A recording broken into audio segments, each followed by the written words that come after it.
welcome to another episode of Behind the White Picket Fence. Today I have on Kristen Anderson. She is a therapeutic coach and a certified sex educator. So I am really excited about this podcast. Welcome. Thanks so much, Marjorie, for having me. And as you mentioned, I'm a therapeutic coach. A lot of people don't know what that is. It's a modality that combines the best elements of therapy along with appreciative inquiry and action-oriented executive coaching. And I also certified as a sex educator recently. And it befuddles a lot of people. You know, I get a lot of questions. How does this tie into what you're doing? What exactly do you do? And for me, the sex aspect of our lives is such a critical point to our mental, social, emotional, and physical well-being. And it's the ultimate form of adult play when done right, respectively, and with consent. And so it's one of the reasons why I wanted to bring that piece into my coaching practice. Well, I am so glad you're here, and I'm going to get you to break down all of what you just said so that we can really connect, our listeners to what you do and what you offer. And I think, when I was coming to this podcast, I keep hearing that song in my head, Let's Talk About Sex, Baby. And it's because part of the podcast and the reason behind the podcast was to educate, but also to start a conversation and to get people talking about things that they don't want to talk about. I mean, this is life behind the white picket fence, and we all know that sex is happening. Yes, it's happening or not happening in marriages and homes and families. And my whole job is to look at the ecosystem of the family and to create the healthiest ecosystem in the home that I can. And I think that this is a hot topic, and I am so excited to also air it and to have you on to help all of us open the door to getting more comfortable and releasing the shame around it so that people can start to continue the conversation, even if it's in small ways. It might be between a husband and a wife, or between any partnership in the home, or it might be between two friends at a coffee shop, or they might come to you to start the journey of healing, a lot of that around their own experiences surrounding intimacy. So let's unpack this. Absolutely. Okay, so I know you just said what you do, but can you take it down to a smaller chunk for me? Absolutely. So break it down, who your clients are and how you work with them. Certainly. And so I see clients on a one-on-one basis, and my clients are adults. So our conversation today will, talk about the family unit as a whole, including children. But for me in my one-on-one practice, I am dealing mostly with adults. And so people will come to me for a variety of concerns. They're either experiencing low mood, a feeling of loss of energy, virility, direction, cognitive clarity, motivation in some ways. And so we really kind of work to do a values alignment and assessment from the get-go, and then work from there to build out usually a 4-week plan into how we can positively affect their lives, to create change, to bring them closer to having a deeper relationship with themselves and with others, ultimately to bring about more happiness in their lives and to create a sense of the fact that their lives might be moving forward. And so I use a process called ACT, which is acceptance commitment therapy. Okay. And it's a modality that's mostly used by psychologists and counselors, so I apply that. I also use aspects of intuitive coaching, and I'm trained as a brain-based coach through the Neuro Leadership Institute. So we do motivation and kind of relaxed mindsets. In addition to that, you're like, here she goes, she's going on. But I'm a yoga instructor and a Pilates instructor who studied mindfulness, so we apply parts to that. So in a typical session, we might start off by gently moving or doing a guided meditation together before we get into talking about what the issues are at hand, doing the assessments, and moving into the work. Okay. And I think, I'm glad you clarified who you work with, and that it is with parents. And I will say this time and time again, because until fairly recently, I only worked with parents as well, because parents set the tone and the stage for what their children are seeing. They are the modelers in the house, and one thing that gets missed all the time is that how we're doing as parents emotionally is obvious to our children. We think it might not be, we think we can hide it, but children fire from the midbrain, which is where all their emotions are coming from, and they can pick up on the energy of a room pretty quickly. So if parents aren't doing well, whether individually or collectively, it affects the kids. It's funny you say that. I just attended the launch of some findings on sexuality in Canada last week, and it's a sociologist from the University of McMaster, and so she was launching her findings. The book's called Sex in Canada, and it's all of the different statistics on how much sex we're having behind the white picket fence, how much sex we're not having, what our different behaviors are, and how we're teaching our children about sex, how we're behaving with partners, multiple partners, safe sex, risky sex, what that looks like. And one of the things that she said right from the get-go, it's 2024, and we think we've come so far in terms of sex positivity, and yet here we are still having difficulty having these conversations. And so we're having difficulty having these conversations outside of our homes and with friends and with peers, but we're also having a lot of trouble having these conversations with our kids. So there's an interesting finding that came out, and it said that 52% of parents believed that their children's behavior around sex was informed by their peers. Wow. And when that finding was flipped and the question was asked to teens, people of the ages between 15 and 19 was the age range, only 11% of them said that their behavior around sex was informed by their peers. They wanted that information from their parents. The behavior was informed by social media and online only at a rate of about 6%, so it was quite small. They want to hear it from their parents. They want to be informed by what their family unit and those values are. And so they're hungry for it. Yeah. And I think we struggle because we feel sometimes like it has to be a big announcement or some big conversation, that belief that it's got to be the talk. But really what they're doing is they're learning from such a young age in their family unit about what sex is, how to behave, and how they're going to show up. And have their own experiences with sex is largely informed by everything that they are seeing, witnessing, all of those long-held beliefs, and some of them might be really positive, and some of them might still be rooted in shame, secrecy, a lot of body issues and things that are going to encumber your children. Right. So really what you're saying is two things. One, they're longing for the information to come from us. It's probably the safest place it can come from. But two, if we're not okay, if we don't have sex positivity in our own mental health or our own way of being, how are our kids going to have that? So it's sort of, again, parent down.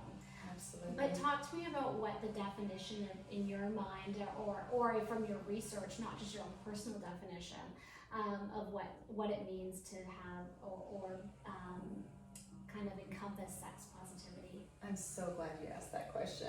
I've got a lot of questions. So sex positivity is about pleasure. So can we find pleasure in sex? It's something that's a huge part of our lives, whether we're doing it solo or whether we're doing it partnered. It has to be about pleasure, and that also means shame-free and consent, which is such a key element to it, and without coercion. So without pressure to be taking part in any sexual activity.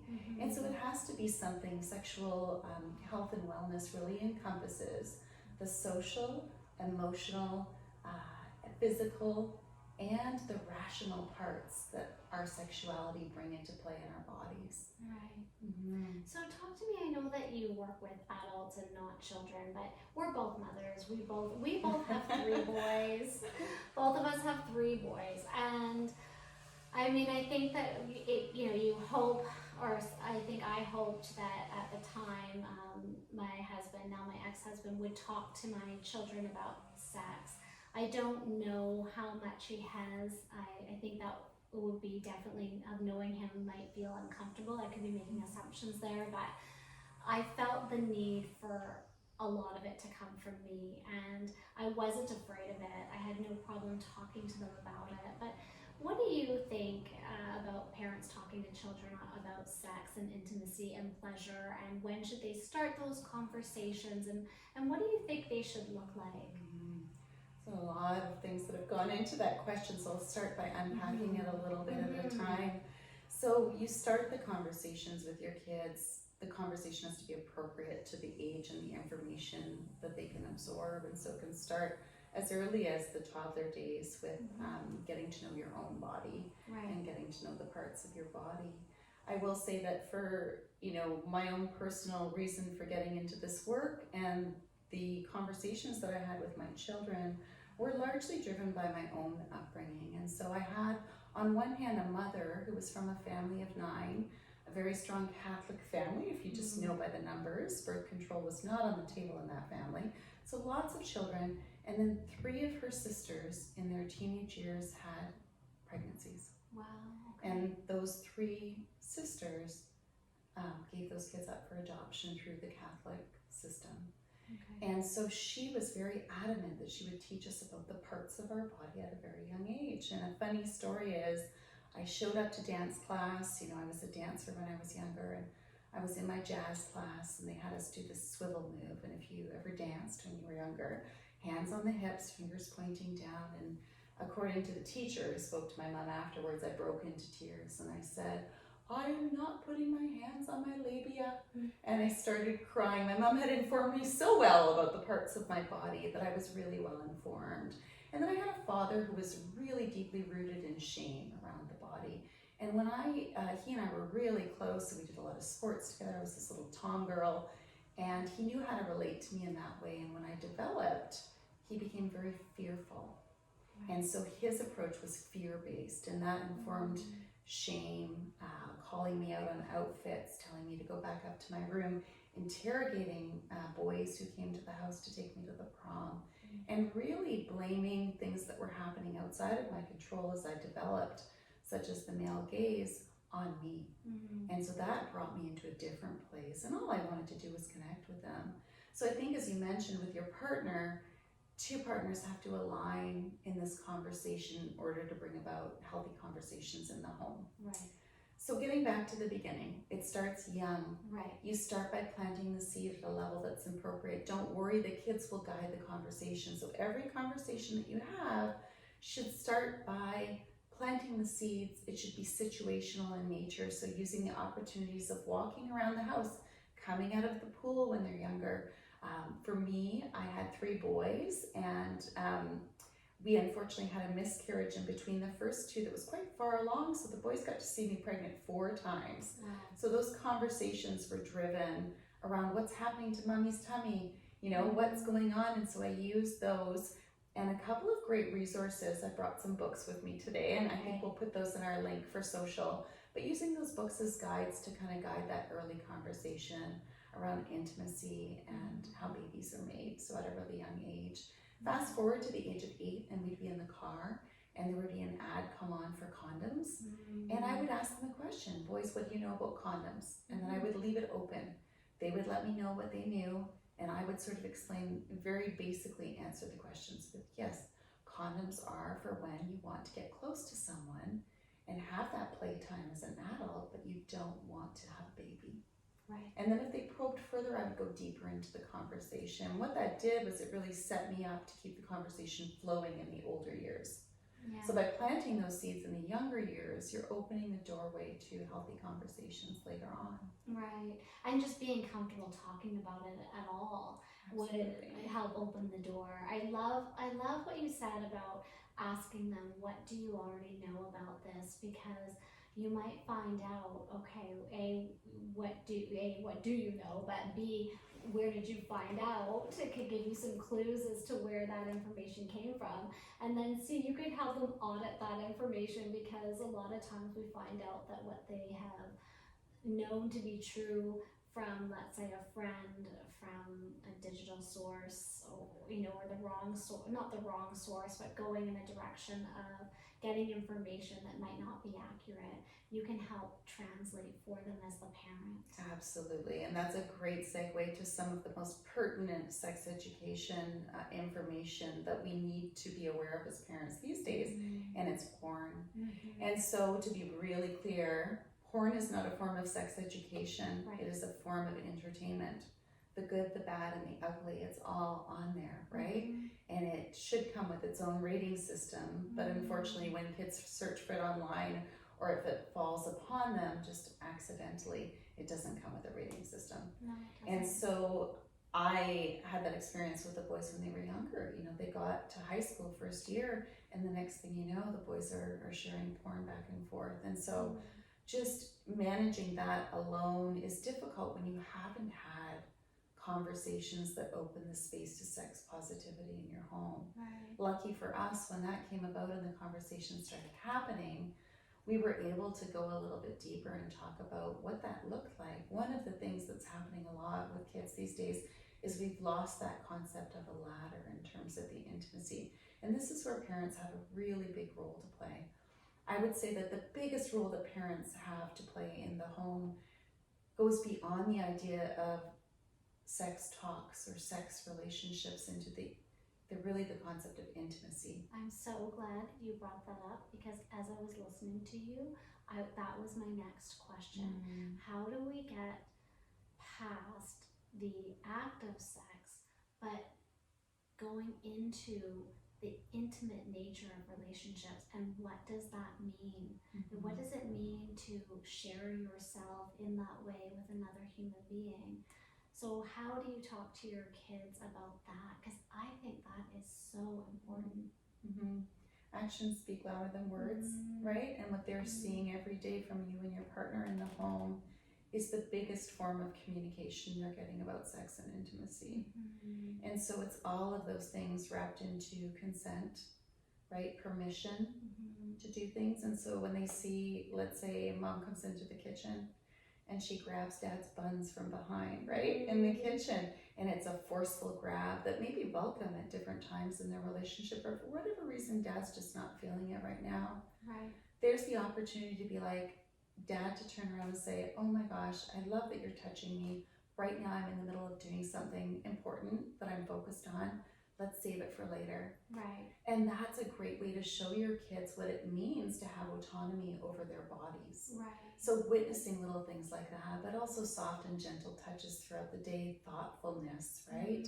Noticing that someone needs their cup filled up with tea when it's halfway down, and taking, can I pour you some more tea? Asking before doing those gestures. So that's the consent piece. And so they're watching every second, every minute of the day. And there's something that we used to use in sex education called the ladder. Do you remember this one? I don't. You mentioned it earlier, and I was going to ask you, what do you mean by the ladder? Can you elaborate on that? So the ladder was sort of an old school way to communicate sex education, but I feel like it still has some value today. It's just that we've kind of lost the sense of it. Okay. And as you start at the bottom step of the ladder, and at the top step is the act of sex penetration. Right.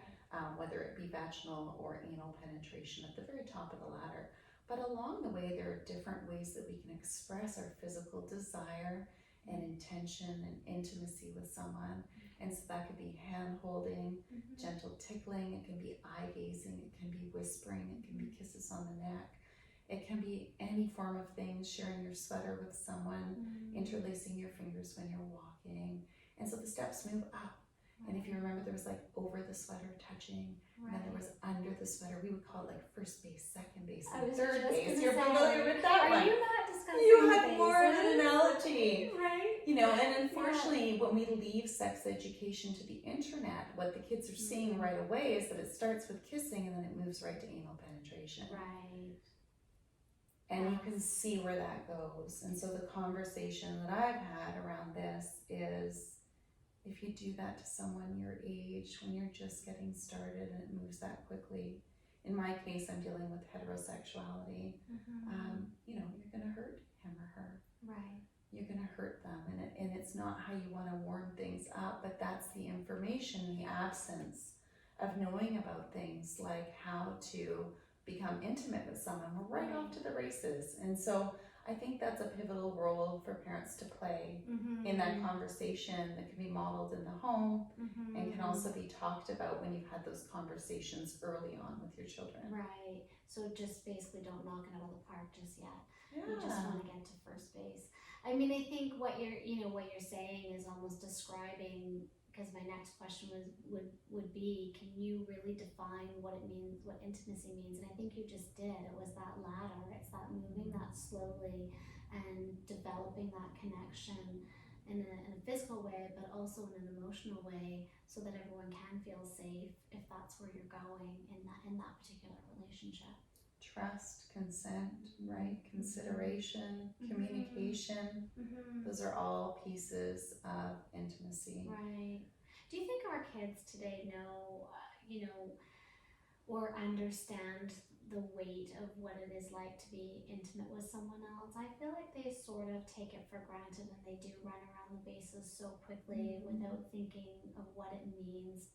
For both sides, like, you talk about consent and trust, but one of the things I always say to them is that this is a place you want to go slowly, because why would you rush this, first of all, in your life? It's supposed to be fun, it's supposed to be good, it's supposed to be pleasurable, as you say, but in doing so, you are so closely knit with another human being that you want to take it at a pace that everybody is okay with, because once you're there, it's a new level for you and your partner. And when you are a teenager, are you ready for that? And do you know what that comes with? So what do you think? I think that's a great way of explaining it, and I think it's a really compassionate and caring way to let your children know that you want the best for them.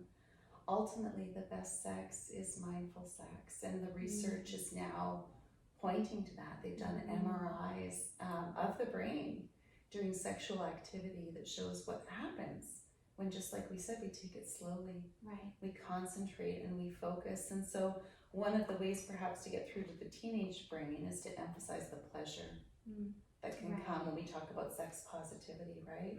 It's like, ultimately, you both want to really enjoy this. And yes, one of those ways is by making it special, being thoughtful about it, being mindful, slowing it down, and just reinforcing that the best things in life come slowly. Unfortunately, it's not how our culture is hardwired right now. Not right now. Norway and Sweden do a great job. If you ever get the chance to take a look at their sex education packages, they are very pleasure forward, even in those younger years, to kind of emphasize that work. Whereas in North America, we tend to sort of, be a little bit more fear-based. Sex education often comes packaged with the risks of STIs, right? What happens if you have sex too soon? And so we're very fear-based, but in my past experience, my career was 20 years in organizational behavior and change, and I haven't seen fear as a great motivator to make change. And so I don't believe that that's our best path forward for educating our children about sex. Right. I mean, I deal with a lot of fearful parents, and nothing comes from that. There's nothing we can teach our kids when using fear that typically works, and maybe in the short term it often does. If you want to get a short-term goal, you'll probably get it, but long-term, no. And I mean, my biggest invitation on this podcast, and just in talking to you, is to invite parents to stop feeling afraid of this conversation, number one, and stop feeling afraid of the subject, number two, to have fun with it, to be open, to just enjoy the fact that you can have this conversation with your children, and you can help be part of their long-term understanding of what it means to be intimate. And in many ways, I want my children to understand the difference between a one-night stand in Vegas and the beautiful intimacy that you can develop with someone, as you said, mindful sex. And that is huge. And I'm a really emotional, heart-centered person. So, I will say it time and time again, I think the long connection of getting to know someone's mind and getting to understand them and learn about them in that way is the only track to incredible intimacy from all levels long term. That's me. I get that I might be different that way. I'm okay with that, but I like to at least have them understand the difference between the two. So I'm really glad to hear they're doing MRIs and seeing that. I think that's huge. It's amazing. It's so powerful.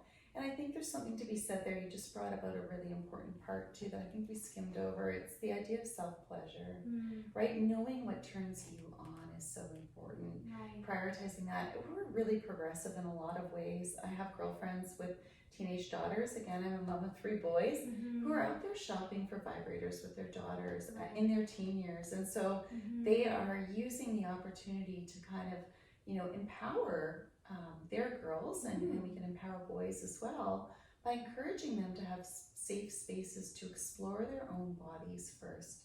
Right. It teaches them, one, to be able to know what they like and what they don't like, what their boundaries are for what feels pleasurable and what hurts, and it also empowers them to let them know that they can bring their own body's pleasure. Right. They don't need to rely on someone else to do it for them. There's a lot of really good things that can be achieved through that lesson at a really young age. Right. The other piece is when you and your partner, parents, prioritize time for play. And so I recently had the privilege of seeing Esther Perel, the famed psychologist, speak in Boston when she was there. And she said, as parents, we put so much effort into making sure that our kids have like the best lessons and they're in the swim class and they've got this. And she's like, what we're neglecting in that is prioritizing them seeing how much of a good relationship we have with our partner. She's like, that is paramount to your child's happiness. And so it's okay as parents to say, hey, we've driven you around to swimming, you've had this class, this lesson, we've invested all this time in you. Mommy and daddy are going behind a locked door now for our own time. Right. It's mommy, daddy time. Right. And so there's a sense like, I could never do that with my child. I don't know how to. But when you set that boundary and prioritize that in your life for healthy, intimate play with your partner, whether you have sex behind that door or not, it doesn't matter. No. It's about showing your child that you're prioritizing the time for your relationship and that there's a space outside of the time that the two of you devote to your child for just the two of you. Right. That hardwires them to understand, hey, this is meaningful. What my mom and dad have, this connection. Maybe it's sharing a cocktail together on the back deck. Maybe it's the two of you go and play tennis, just the two of you. Right. And you're letting them know that you're doing these things. These are all role models of healthy, intimate relationships that will serve them well as they start to prepare to have future partners. Right. So I love what you said, first of all, about play. I think we all forget this whole thing is about play. And even your definition, you said in the very beginning, is playful pleasure. And I think we are in a time where we are very regimented with our children, and then therefore our parental schedules become so regimented that it's very difficult to find time to be with your partner. So this is going to be my final question, although I know we could talk about this forever. But can we talk about the very hidden taboo, I'm going to say the word, of sexless marriages, because they're everywhere. I think everyone could benefit from what you have to say about this, and so kind of lean into this one for me. Tell me your thoughts on this, because I don't know quite what to do with this one. That is definitely a hot topic, and it's one that I see with my clients a fair bit.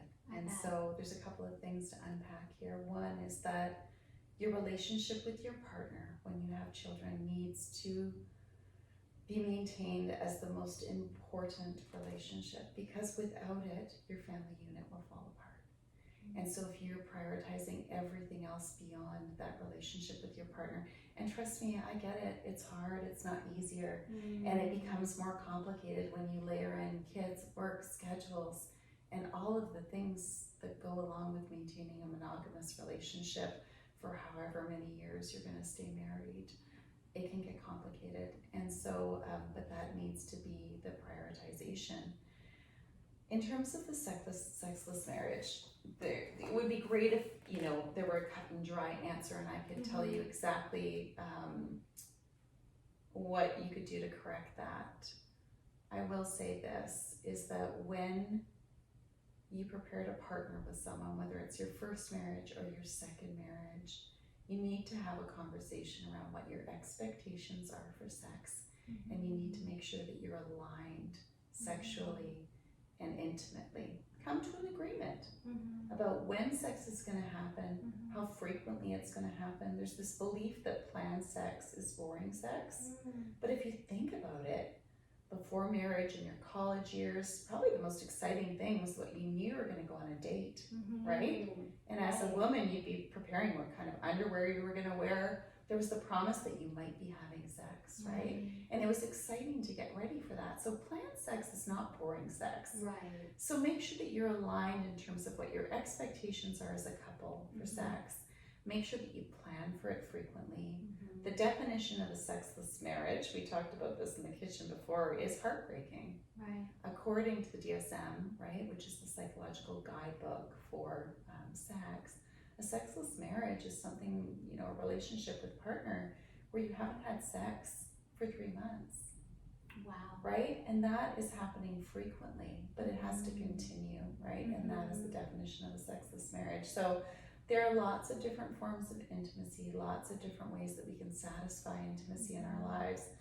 But as I've mentioned, to me, sex is the ultimate form of playfulness. It fulfills our intimate connections, it fulfills a physical release and a release of endorphins, release of oxytocin, and all of those hormones and bonding and connection with our partners. It's such an integral part. And so I think that's a conversation amongst partners. Are you okay to let that go? And if so, will the relationship still hold? And if it does still hold, what is it? Are you okay with, you know, maintaining a friendship then and raising your kids together? What do you define as an intimate relationship? Does sex have to be on the table? Right. I love what you just said there, right? Like, what are you okay with? I mean, I think it is about the conversation. And when you said, you know, planned sex is boring, and I thought to myself, well, unplanned sex doesn't happen, especially when it's a really busy household and a really busy home and you have multiple children. And you know, someone once mentioned this to me, and I never forgot it, and I actually did feel it was so true, is that your touch bucket gets filled, especially when you have young children. They're on you all physically all day, and then you go to be intimate and you feel like you need a break from touch.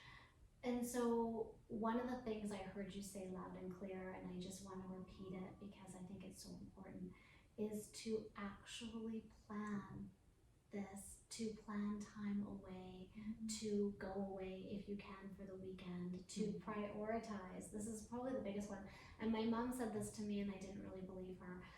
To prioritize your marriage over your children, because that's the premise for the whole family unit staying well, is that the two of you are well. And I think it's hard to do because you have children and you fall in love. You know, like I had twins out of the gate and I brought home these 2 tiny babies and I laid them on the floor and I fell in love with them.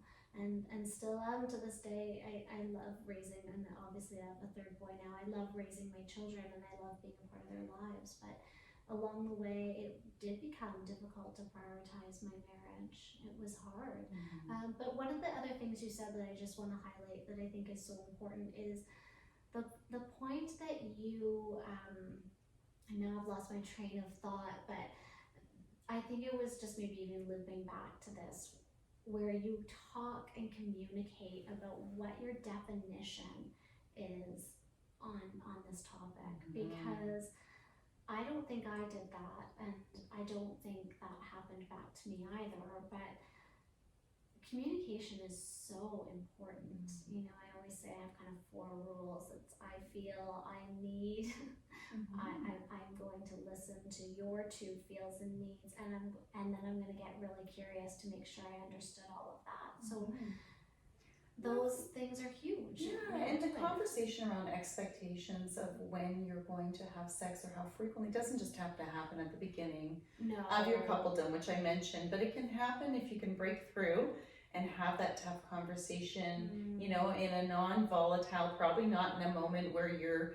you've gotten your clothes off and you thought that things were going to move to a certain direction, and your partner says, no, not tonight, or I've got a stomach ache, that's probably not the time to have it. But if you can find kind of a place where tensions are diffused, if you're having some challenges around being aligned sexually, and just sort of talk about what your expectations might be around sex, but beyond that also intimacy. So I've known partners who say, well, I don't get it. The problem is I see her in the kitchen, I hug her all the time. And that hug to his partner may not be as intimate as she wants it to go. She wants a little more. The hug is like and we've been together for a long time, right? It's sort of like a friendship hug. And he's thinking, oh my gosh, I remember when you were breastfeeding, you told me not to touch them. So I hug you like from the waist now, and it's non-sexual because I don't know when I come into the kitchen what kind of response I'm going to get. So we've been informed by all the layers of things that have built up over the path of a relationship, but coming to an agreement. What does intimacy look like for us now? What are we going to come to terms with in terms of the frequency of our intimate or sexual relationships, and aligning on that? There's always the chance in every marriage for a realignment. In every partnership, if your partner's still open to communicating with you, that chance is still there to do something about it. I feel like you read my mind in this conversation, because just when I go to ask you, or just when I go to make a statement, you just touch on the topic. And that's exactly what I was going to say. Starting today, if it's in a place where you are not happy, or it's not going the way you thought, instead of continuing to what I call solo dream because you haven't had that conversation, it's not too late. I mean, the conversation can happen today. And I think you hit on a point that's so important, is that there's a path that led you to where you are. And so it might take some time, because things have happened through, especially a longer marriage, that may have changed your original conversations that you had on this subject. But there's a lot of assumptions made in partnerships and marriage. And I think even your definition of marriage, I think in your definition of what you thought or dreamt your life was going to look like and be like on a holistic level, or even on a micro level, like what did you dream for on a Saturday morning? What did you dream for your weeks? Did you think you were both going to work and have a nanny, or did you think one of you was going to stay home? Did you think you were going to travel often or not travel at all? Did you think, what did you think? What was this going to look like? Were you going to go to Costco by yourself, or was your partner going to come with you? I'm throwing out a silly example, but especially when it comes to sex and intimacy, where there's already a layer of shame. I mean, we don't even talk about those things I mentioned. Nobody's talking about this. So let this conversation that we're having be the push that you might need to sit down, if you are in a sexless marriage, and talk about it. In the studies of like who's having the best sex in Canada? Tell me. Do you want to know who's having the best sex? I want to know who's having the best sex in Canada. It's those who are having it frequently. So frequency is the determinant of good sex, because when you start to have sex, you want it more, you feel more sexual, and you have more sex when you're having more sex. So it's a bit of a little bit of a tinderbox. Where you start having it, you start having more, and that's the determinant of good sex. The people actually in Canada who are reporting having the best sex are those who have regular partners, regular sex partners, and are having it frequently. So let's get there, And I love the way that you threw in that whole, like, we talk about Costco. We talk about like the shopping list. We talk about things that we're going to do together, or vacations that we're going to take. We put a lot into vacation planning. Why can't we get to the point where we prioritize sex, just like everything else that we do? Right. Well, and even my point was, sometimes we don't talk about those things. Even like if we can't talk about those things, we can't talk about Costco and the vacation, we're definitely not touching on the sex. But if we do, you're right. Like when you said vacations, I think, sure, we sat down and planned vacations, but we definitely didn't sit down and plan our sex life. That didn't happen. So, I think that, as I said before, the whole point of this is to ignite these kinds of conversations and to create sex positivity within your partnership, so that your home and your children see what does intimacy look like here? What do two parents who are close and connected look like? But moreover, what does that feel like in the home? What feeling does that create? Because that's my whole point of doing what I do. How do we get a family of well-regulated nervous systems? So apparently it's having lots of sex, you guys. Frequently. Right? And Frequently showing sex. how much you like to be intimate with each other to your Right. children. Right. Yeah. Okay, well, thank you for coming on. I mean, I have a lot more, I have many more questions I could ask you, but like I tell everyone, it's the first of many conversations, and I've had lots of guests on that I will have on again, and that's you included for sure. But for now, just to end, tell me where people can find you. Absolutely. So thank you for having me, Marjorie. And I've got a website, and we'll put the links to different resources, including the books for children and some links around sex positivity. And there's also a little bit of a digital handbook that I'll put up there as well that I've used to help friends with teenagers through some tough times recently. So that will all be on there. Thank you so much. Excited. You're so welcome. Thank you for coming on. I'm so excited. When I post this, I will also include all those links as well. I know exactly the song I'm going to use to highlight this. And yeah, I can't wait to continue the conversation.